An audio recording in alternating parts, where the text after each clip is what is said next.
Hi, I'm Jan. And I'm Mike O'Rourke, and this is our story. In 2007, I lost my wife. Sandy ended up getting breast cancer, and she died a year later. And I kind of learned that no matter what I did, no matter who I knew, no matter what doctors I went to, no matter how much money, none of that really mattered. I couldn't control that. The only thing I can really rely on is God, and I just needed to learn how to do that.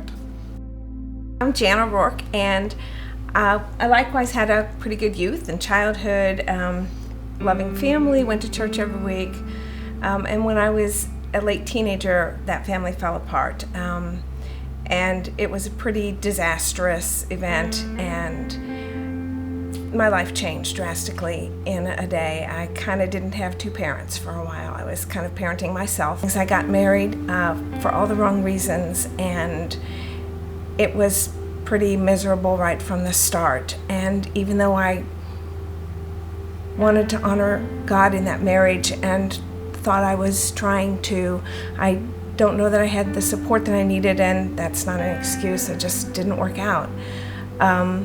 And so we were married for 4 years and we got divorced. The only thing I knew at that time when this all happened was that God said that He works all things for good for those who love Him.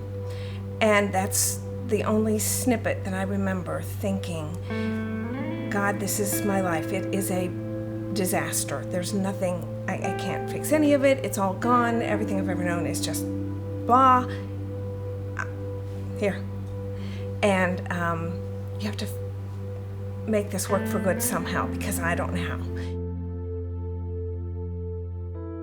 how. So I kind of turned, and at one point I just decided I had to quit looking backwards. I had to quit relying on myself. I had to look forward and look to God.